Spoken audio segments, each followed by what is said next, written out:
And let's begin by telling you that President Bola Tinubu has tasked state governors to work towards improving the lives of citizens.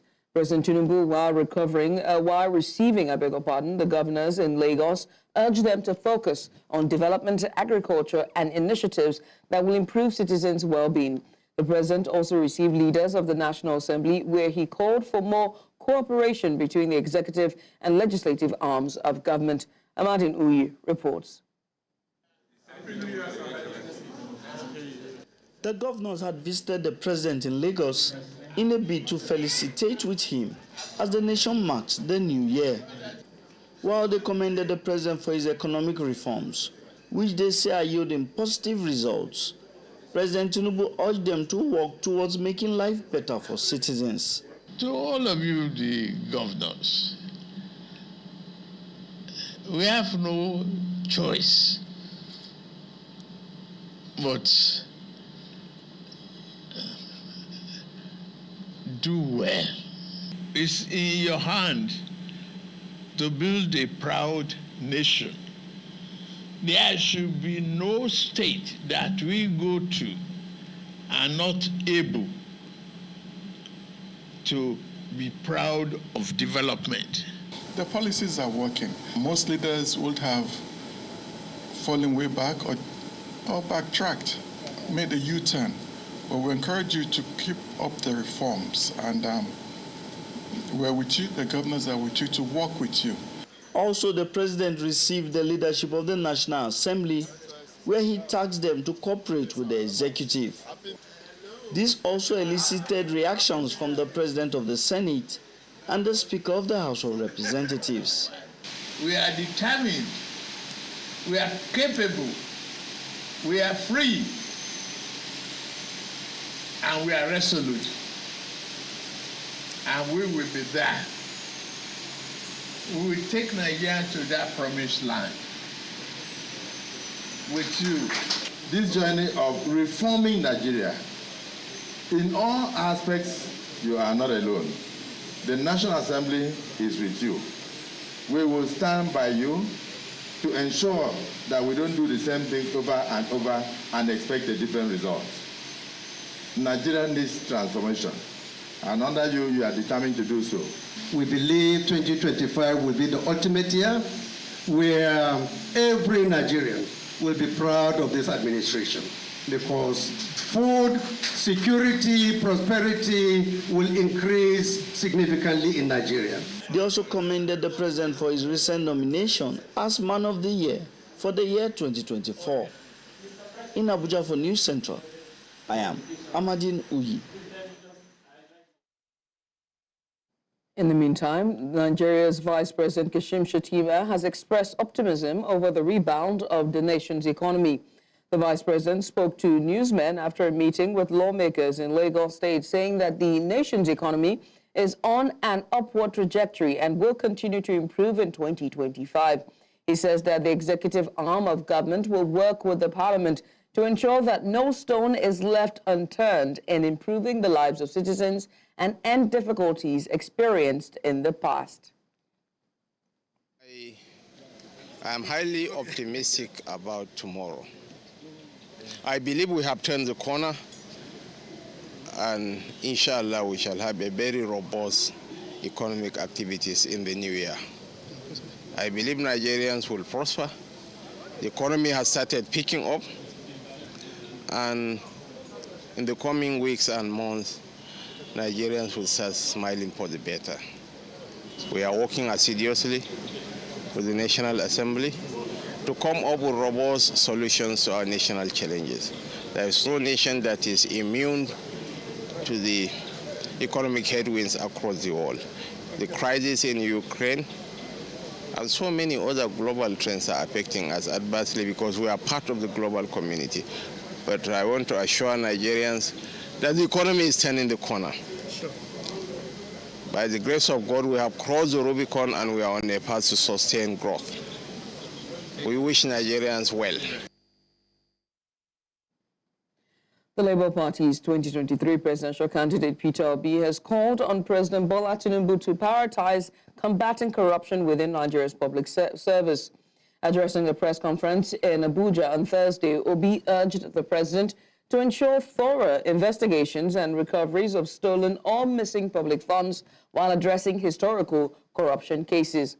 The former Anambra State governor emphasized the need for greater transparency and accountability in public procurement and contract awards to curb corruption.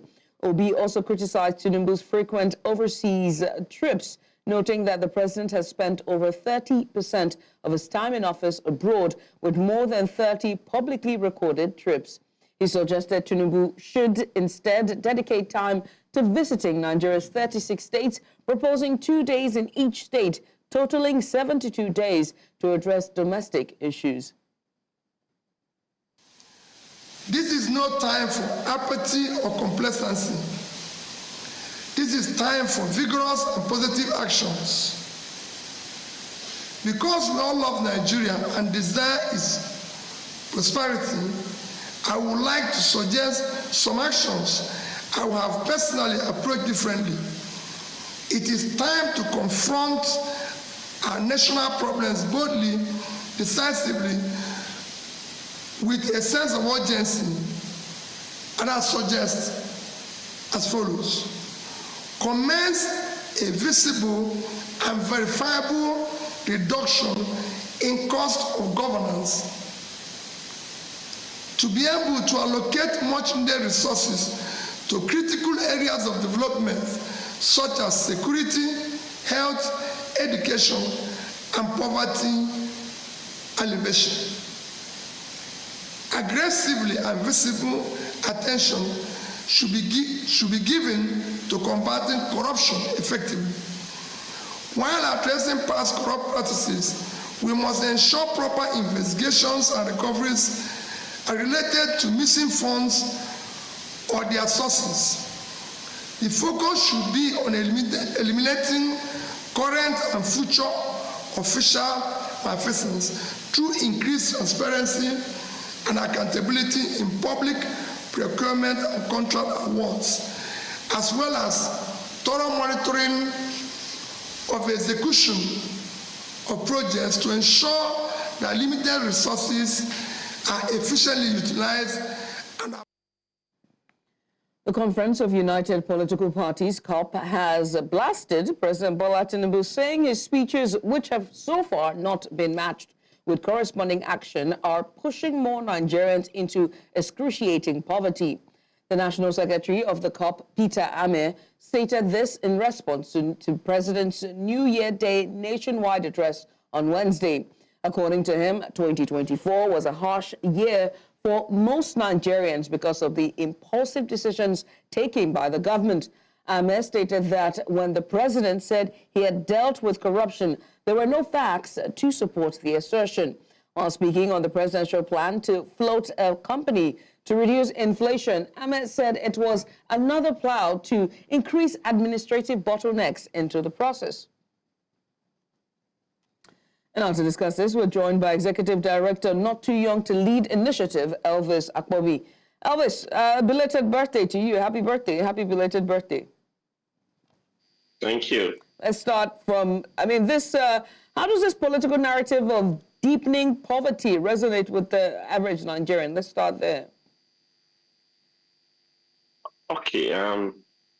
Without mentioning words, I want to believe that at the moment, 2024 was a very tough year for Nigerians, mostly the young people. And you see a lot of persons going to subscribe towards getting their international passport, even more than seeking for jobs because they want to escape the country, but to get because they presume the land is green on the other side of the Western country. But for me, we are operating a democratic system, and I like a situation where people air their view. The CUPP have aired their views, but I want to urge I will give the president more time.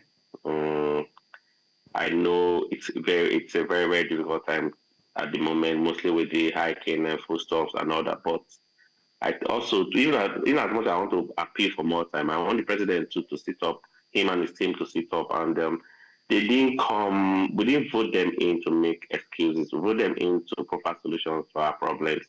to make Nigeria better. So I think they came on board to solve problems and not to make solve problems and make policies that are better than Nigeria, and not to make excuses. And that's what I'll commend him too for some of his reforms. Because I'm a proud Deltan, and I'm meant to understand that the Warri refinery is operational at the moment. So I think in the long run, should we go in this trajectory, in the long run, there will be light at the end of the tunnel.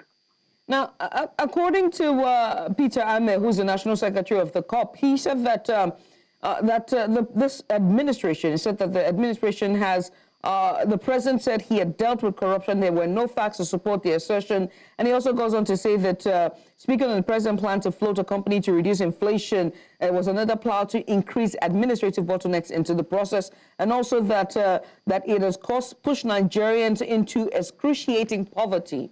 Now, what key decisions made by President Tinubu's administration could be seen as contributing to the excruciating poverty or pains of Nigerians? The first subsidy had a very, I don't know, for the common people, I'll speak on behalf of the common people, a very negative ripple effect. Owing to the fact that pump price increases, and when pump price increases, and it affects both transportation, commodity of things, and all that, and it affects how the way of life, the economy of people, and all that. But from the news, from what I just saw on screen, the president also urged state governors to be deliberate about developing the welfare of their states, because oftentimes we always say the president did this, the president did that, but these state governors today, they can help cushion the effect of the hardship we're faced with today, because we receive reallocation. Back in my state, I know my governor has Delta State, Right Honorable Sheriff Oboyo, has initiated social development scheme like the DK that is helping artisans, market women, supporting them, SMEs, supporting them financially. So I want to urge every other state governor to take a lead from that to better the lives of Nigerians. How the president during his away from that, but first we'll get to that. But I want to talk about, poverty indicators, such as, unemployment rate, inflation, and economy disparity. How has it evolved under President Tinubu's government? And to what extent can these changes be attributed to his policies? As a graduate of the National Institute of Policy and Strategic Studies, every day I was meant to understand that policies make up a better society. I was discussing in Lagos with an economist some days ago. We seem to have lost Elvis there. Elvis Apobi is the Executive Director, Not Too Young to Lead initiative. River State Governor Siminalayi Fubara has insisted that there is only one House of Assembly existing in the state, and it is led by Victor Okojombo. The Governor Fubara made the clarifications shortly after giving assent to the River State Appropriation Bill number 1 of 2025 at Government House in Port Harcourt on Thursday. Presenting the 2025 budget to Governor Fubara for assent, Leader of the House, Sukari, good boy Sukari, said that the total projected estimate of 1,188 million, or rather 88 billion naira, 962,739,932 naira 36 kobo for the 2025 fiscal year indicated a huge leap from previous year's figure. I want to say this, maybe for some persons somewhere who are still mixing up issues. We have only one assembly, and that assembly is headed by Right the Honorable Victor Okojombo. A group of friends, they embarked on what they call Simba journey. Halfway the vessel, while they were coasting, they now realized that they were entering inside the den of devil and sharks. They now retrieved. It is too late. It is too late. And the truth about it, we're not going back. We've given them enough room. As it stands now, our major target is the interest of River State and to continue to defend the integrity of governance. So as long as I'm concerned, we have moved on. Excellency 2025 promises to be a year of strategic planning and partnership. Your Excellency, we have no doubt that you will carry out the task of developing and delivering the dividends of democracy to every nook and cranny in River State. 4 and 5 deals with the capital expenditure totaling 678 billion 88,433,962 naira 3 kobo. Again, the capital expenditure signifies Your Excellency's commitment to ensure infrastructure development cut across all sectors and local governments of the state. Organized Labour says it is advocating for an annual adjustment to Nigeria's 70,000 naira minimum wage to reflect inflation. According to President of the Trade Union Congress, Festus Osifo, the proposal aims to link wage increases to yearly inflation rates. He noted that waiting for periodic reviews, even under the new 3-year adjustment rule, fails to keep pace with rising costs. Osifo suggested that inflation figures released annually by the National Bureau of Statistics should be applied to the minimum wage. He explained that if inflation stands at 35%, the wage would be adjusted accordingly.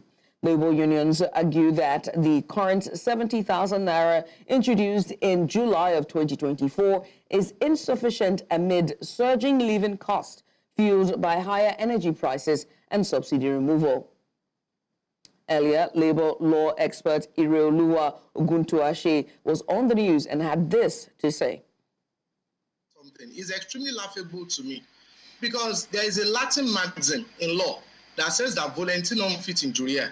That means you can't claim injury to what you already consented to. Now, if you look at the Minimum Wage Act, the amended 2024, you will see that there is a clear provision as to how the minimum wage can be arrived at. And these provisions were followed. The Nigerian Labour Congress, the Trade Union Congress, they were all part of it. Suggestions were made. It took an extensive and expansive deliberation. Now, for them now to be coming and now to be proposing that, okay, the previous deliberation and agreement that now gave birth to the reviewed Minimum Wage Act is no longer or should no longer be in place, and they should now review it. For me, I don't think I agree with that, because the legal framework for this thing is that, and in accordance to what they agree upon, every three years, I think the issue of inflation should have been put into proper perspective before they agree on every 3 years. Now, whatever they are proposing now, for me, I don't think the federal government will agree to it. And even if the federal government will want to agree to it, it will be extremely discretionary because the legal framework is very clear. And the previous provision, I think Section 3 or Section 4 was amended from 5 years to 3 years. Now, what were they looking at? As at the time the provision was amended from 5 years to 3 years, why can't they insist that it should be done yearly? So I think whatever they are doing now, they should wait till after 3 years because that's the principle of rule of law. The federal government may cut its crude oil supply to the Dangote Petroleum Refinery, reducing it from the current allocation of 300,000 barrels per day, except if there is a surge in Nigeria's oil output. This reduction is expected to take place as part of adjustments under the government's Naira for Crude initiative following the coming on stream of the Warri and Port Harcourt refineries. Both refineries currently operate at a combined capacity of about 135,000 barrels per day. The plant, managed by the Nigerian National Petroleum Company Limited, commenced operations recently after years of neglect by successive governments preferring fuel imports. It was guarded that the planned reduction of crude to the Dangote refinery was also predicated on the necessity to ensure a sufficient supply of crude to all refineries. Earlier, oil and gas analyst Suraj Oyewale shared his thoughts on this. Take a look. 50,000 barrels of oil per day. That's the final capacity of Dangote refinery. If it's operating at full capacity, that's how much it needs. Okay, and the government of Nigeria are guaranteed to supply roughly half of that at about 200,000 barrels per day. So even that crude supply is unable, to meet the requirements of Dangote on daily basis, operating at full capacity. Okay, so they're already doing some export anyway. They're already importing part of the crude because what they're getting from the government is way less than what they need to refine. To meet their own supply, of the fuel. Okay, so alternatives available to them include, first, of course, they have to ramp up their own imports, so they have to import crude more so that they can, meet their own consumption target, their own refining target. Then the other alternative is maybe to go into partnership or some sort of contract with local suppliers, the likes of international oil companies and other independent producers. If they could also help to make up for the shortfall in the supply from NNPC. Those are the alternatives to them. Local supply from known NNPC sources or ramping up their imports of crude oil. Away from oil and gas, most workers in Abuja State are yet to resume work despite the end of the holiday. A visit to some of the government workplaces in Umuahia by News Central's Chinwe Ogeli showed that the holidays may be far from being over. Take a look. We waited until 11 a.m. before checking out the ministries and other government establishments to see if more people will turn out for work. We resume because New Year holiday is over and work started today. It's past 11 a.m. today being Thursday, the second day of January 2025, and I am at the Workers' Secretariat here in Umuahia, Abia State Capital, to observe the level of resumption to duty by the workers in the state. Behind me is the parking lot that usually gets filled up with vehicles, but today there are just very few cars that are there. So we'll be going into the building to find out the people that have returned to work.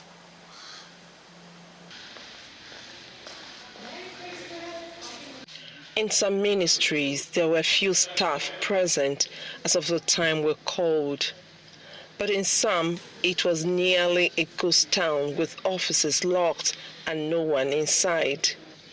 Although some of the workers we tried to interview declined, those who spoke attributed the situation to a number of factors.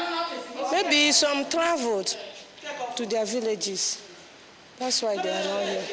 Why you didn't see a lot of people in their duty posts might be maybe for them to come back from villages, or some of them are on their way coming. I would say from now till let's say 12 to 1, some of them will be in their duty posts because we are just resuming today. There are those who must be at their duty posts no matter the situation. There are indications that it may take more days for all the workers to resume duties. But I believe by next week, this place will fill with many people. With the retirement of the state's head of service on the 31st of December 2024, Abia State civil servants may have been left at liberty to act as they wish until the inauguration of the new designate. In Umuahia for News Central, I am Chinwe Ogeli.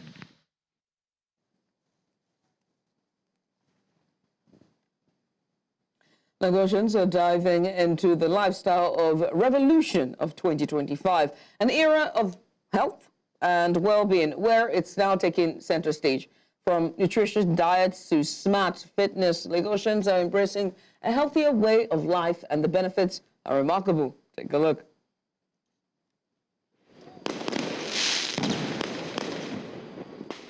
The beginning of a new year provides a psychological opportunity to leave past habits behind and start anew, boosting motivation for change.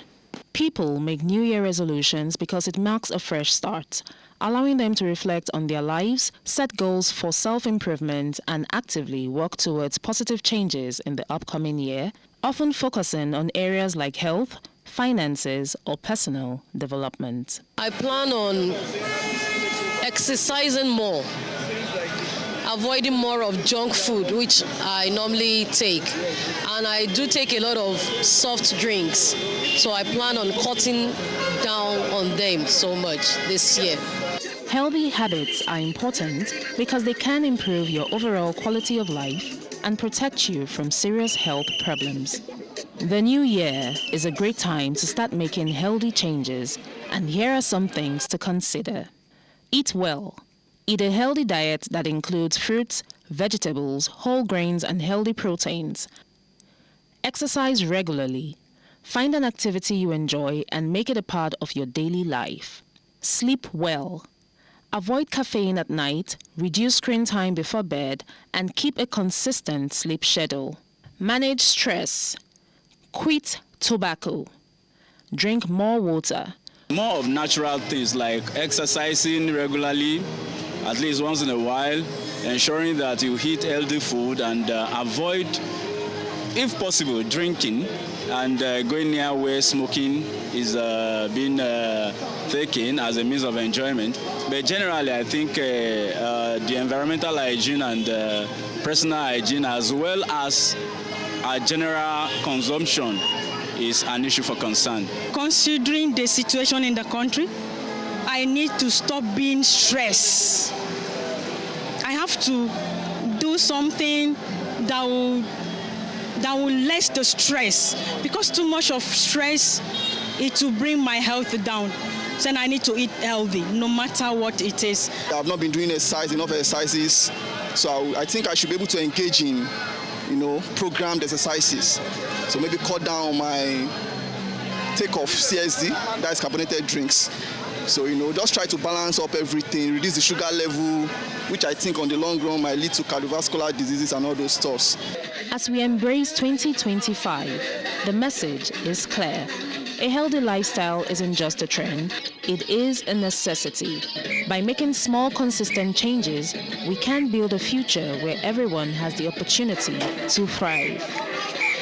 In Lagos, for News Central, I am Bettina Nwili.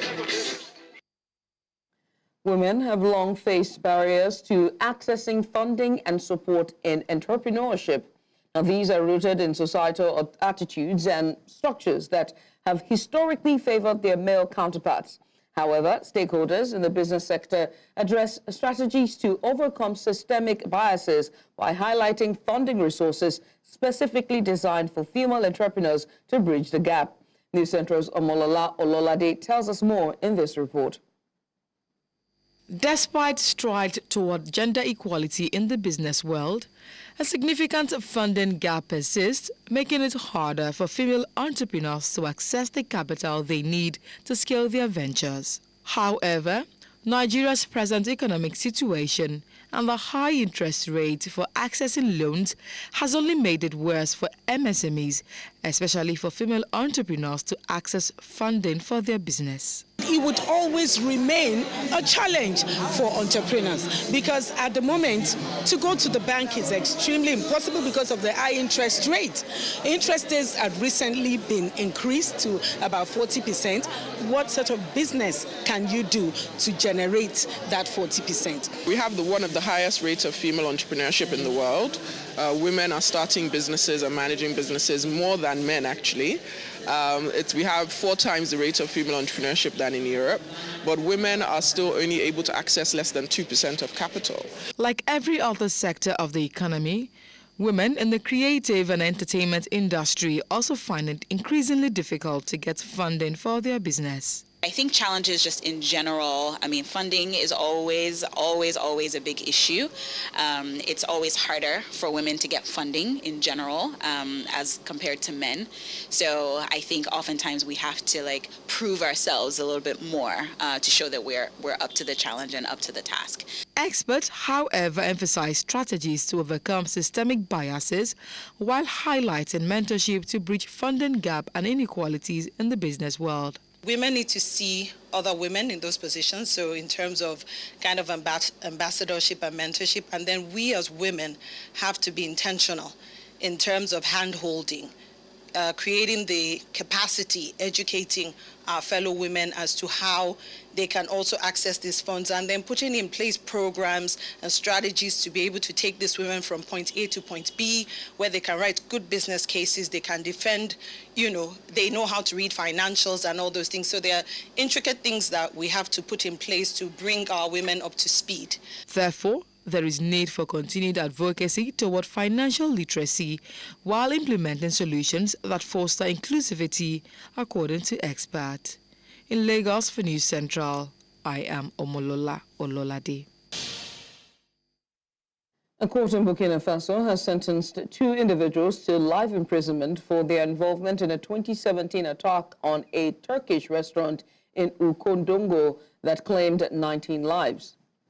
The attack occurred in August 2017 when 2 gunmen opened fire at the Aziz Istanbul restaurant on the capital's main avenue.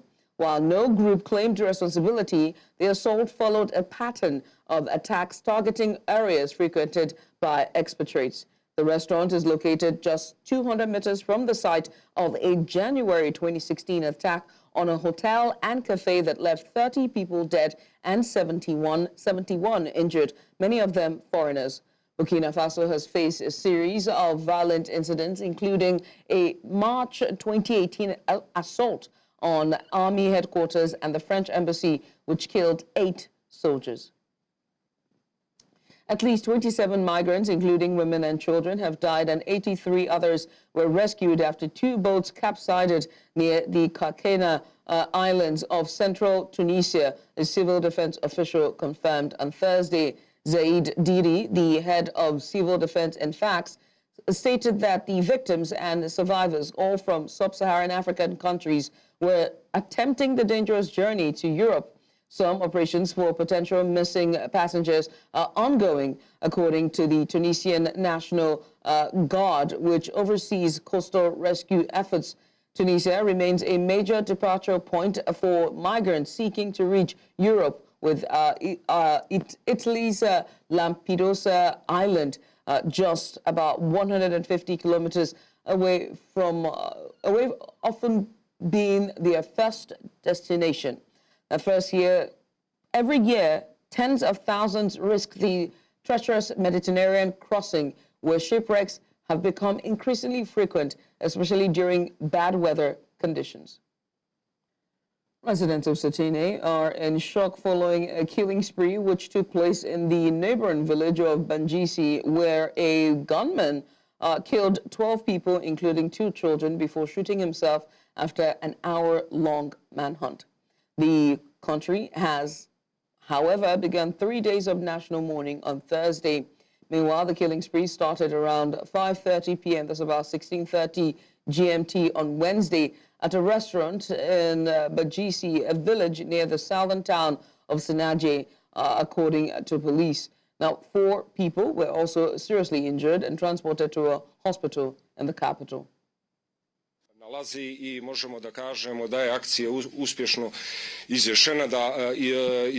Dakle, ovo lice je bilo izolovano od strane ekspresnog djelovanja policijskih službenika i onog trenutka kada je vidjelo da se nalazi u bezizlaznoj situaciji, ovo lice je pokušalo da izvrši samoubistvo. Nije na licu ubistvo. Nije na licu mjesta podleglo povredama, ali smo u međuvremenu, dakle, na putu, odnosno tokom transporta ka kliničkom centru Crne Gore, ovo lice podleglo povredama i dozvolite da u ovom trenutku prenesem poruke mira, što je bilo najvažnije večeras građanima prijestolnice Cetinje da mogu da se u ovom trenutku vrate normalnom načinu funkcionisanja, da se South Korean police have raided the offices of Jeju Air and the operator of Mon International Airport Thursday as they step up a probe into the fatal crash of a Boeing 737-800 that killed 179 people.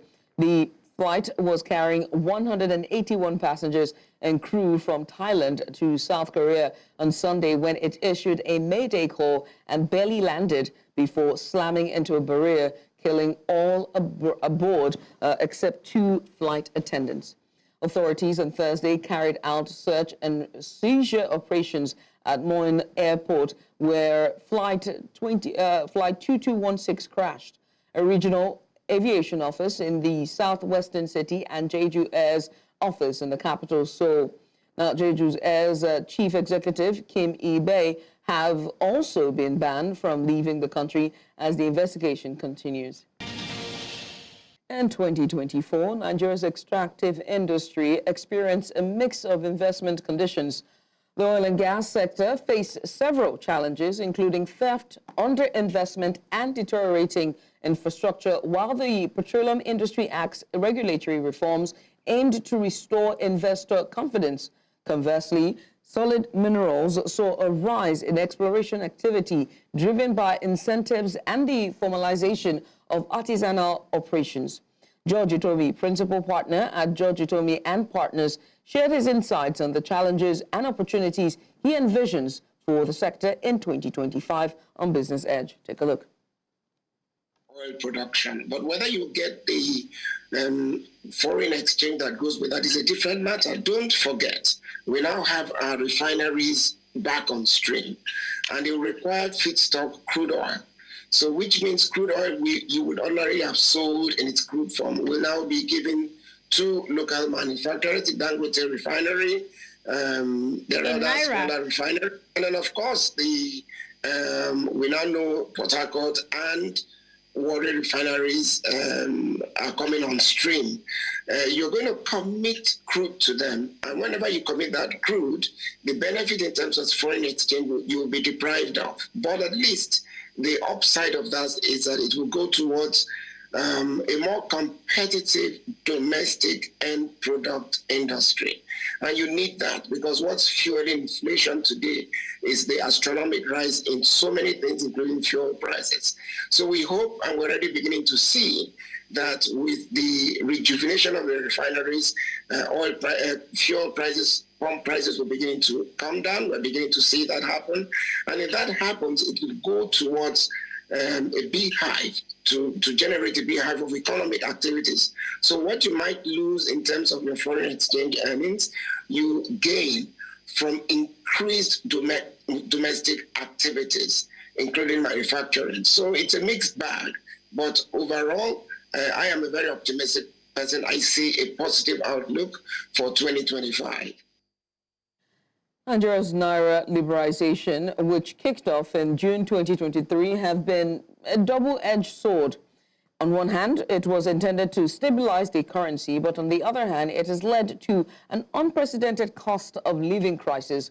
The Naira's value dropped from 907 Naira 11 kobo per dollar at the end of 2023 to 1,535 Naira per dollar by the end of 2024. The parallel market, where the Naira trades unofficially, saw an even steeper decline, with the currency exchanging at 1,660 Naira to a dollar, representing a 26.8%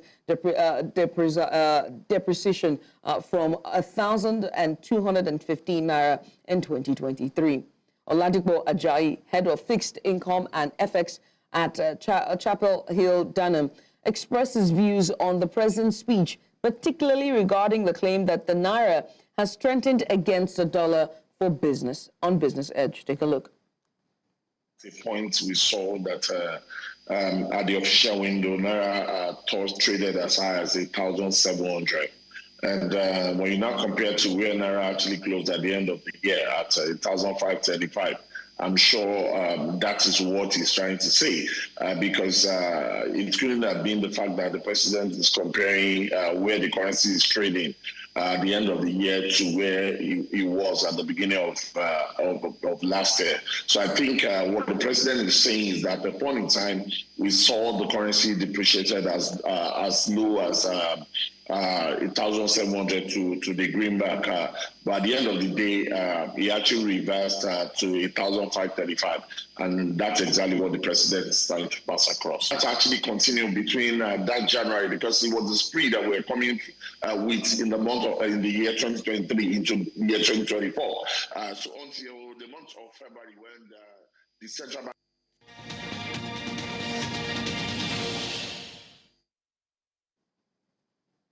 President of the Boxing Promoters Association of Nigeria, Omonle Yakubu Imadu, has pledged that more projects will be implemented in 2025 in order to improve amateur boxing in Nigeria. Imadu was speaking in Ikorodu on the 1st of January during a week 18 hostilities of the Yuka Tako Boxing League. According to him, 2024 had seen the beginning of the Yuka Tako Pan-African Boxing Championships in Nigeria, Benin, and Togo, as well as the hosting of the Maiden Boxing Awards in Lagos. He pledged that 2025 will see greater development for boxing in Nigeria, with the staging of the first ever World Boxing Council Amateur Boxing Championship in Lagos in February, as well as other grassroots developmental programs lined up for the year.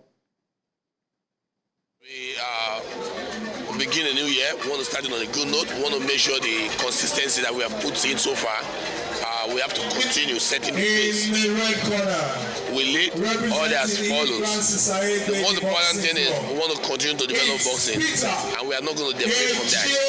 Come 2025, in the cost of that consistency, we have all kinds of programs lined up. The most important one is the WBC Amateur Boxing Tournament, which is scheduled to happen on February 6, 7, and 8, where we will be hosting the best of African amateur boxers. And this is going to be happening for the very first time in the entire continent of Africa. And Yukateku Boxing Promotion is proud to be the host, to be the promotion that is bringing it down. Premier League CEO Richard Masters has expressed concerns that the upcoming Club World Cup could create significant challenges for Manchester City and Chelsea ahead of the 2025-26 season. Both clubs will represent England in the expanded 32-team tournament in the US, but its timing could affect their preparations for the Premier League. The final is scheduled for July 13th, while the new season kicks off on August 16th, leaving players with little time for recovery.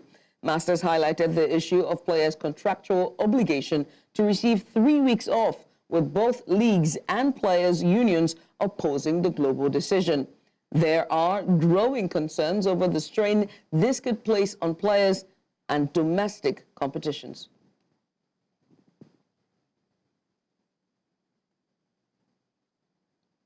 And that's all we can take at this hour. But before we go, let's take another look at some of the major stories. President Bola Tinubu has tasked state governors to work toward improving the lives of citizens. NNPCL may cut crude supply to Dangote plant amid coming on-stream of Warri and Port Harcourt refineries. And we also told you that 27 migrants have died, 83 have been rescued after boats capsize off Tunisia. Now remember, they can watch News Central live on DSTV channel 4221, Star Times channel 274. Find us on Apple TV, or better yet, just stream us live on YouTube. Hey, thanks for watching. I'm Judith, and see me. Bye for now.